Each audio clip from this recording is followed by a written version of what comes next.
This is technically part 2 of my previous entry, but I will most likely share this one first because it feels a little bit more urgent. Can't tell you why.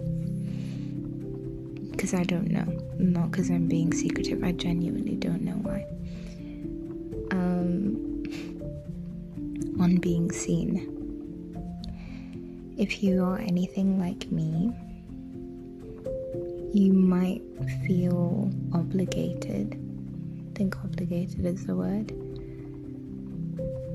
to compartmentalize yourself, your existence, and distribute it as you see fit when forming connections with people, especially people you haven't known very long, or people who are very new to your life. Maybe not just people, maybe spaces as well.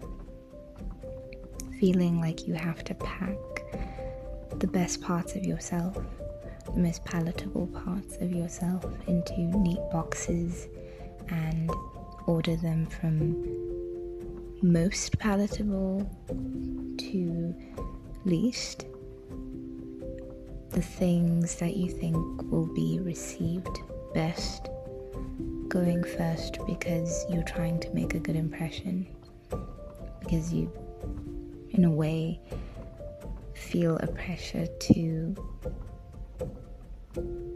promote yourself to these new people in the hopes that it will be enough to convince them to want to know more of you, especially when you're so ready to give so much of yourself.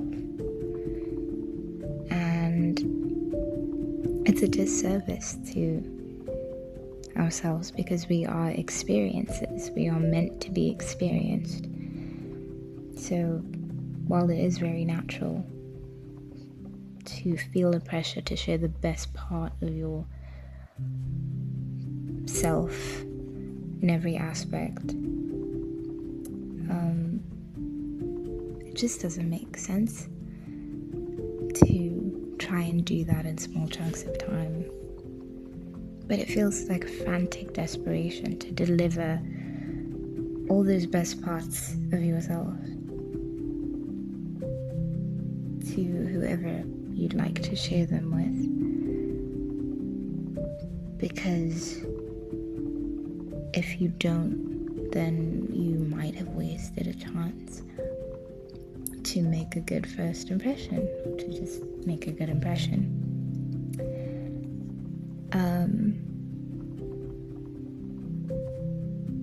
And the irony of that is maybe that this usually happens, I think, as a result of a certain level of insecurity, or being in a state of insecurity.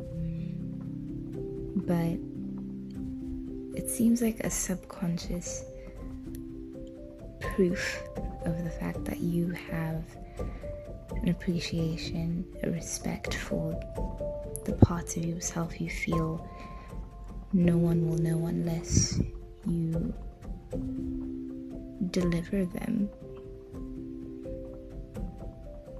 forgetting that those are things people will find in you naturally if they experience them. But the whole goal here in this whole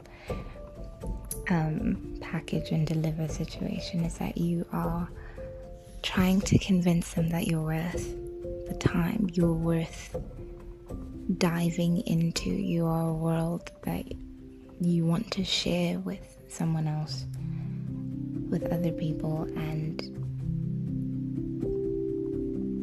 sometimes it works and sometimes it doesn't, and that's the worst part. Feeling like you've dedicated yourself, given so much energy to being the best version of yourself, or trying to bring those things to the front so that it's all that can be seen. And then it feels dismissed when someone decides that they don't want the whole world and that is enough, calling it a day. They abandon the quest in you. It feels like you're not worth discovering, even after you've put all this effort into pitching yourself to them, which is a hard pill to swallow. A very hard pill to swallow. Because you try to do the thing that would convince them, and then it ends up not being enough. That's what it feels like. Obviously, that's more a feeling than a fact, because like I said earlier, we are experiences, and we have to know, remind ourselves, because it doesn't get any easier to face that feeling, but we do have to remind ourselves that there are people who are naturally going to want to embrace the worlds that we are, and there are people who are momentary, who are going to linger for a moment. You know, eyes will hold each other's gaze and hands will brush, but it won't last forever because it's not supposed to.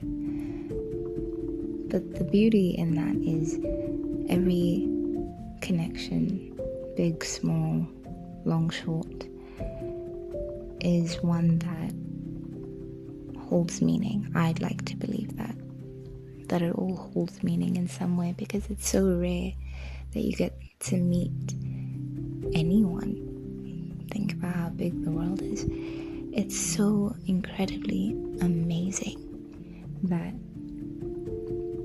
we get to connect for longer than a minute and maybe discover parts of ourselves in that time we didn't know were there. I believe it was James Baldwin who said something along the lines of, everyone you see is also you. And the thought that these moments we share with people we might never see again, or who might not walk the rest of the path with us, but will be there for a significant, though short, amount of time, that we can find pieces of ourselves in each other and something greater than that will carry into the rest of our lives with us. It's a very heartwarming and happy fact, I think. If any of this makes sense, I'm really glad, because I tend to ramble when doing these things. But yeah,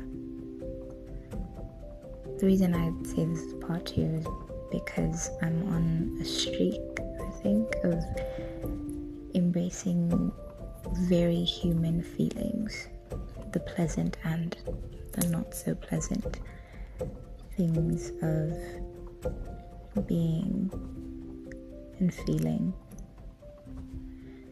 And since I decided to kind of spiral about that in my last entry on embracing our own humanity,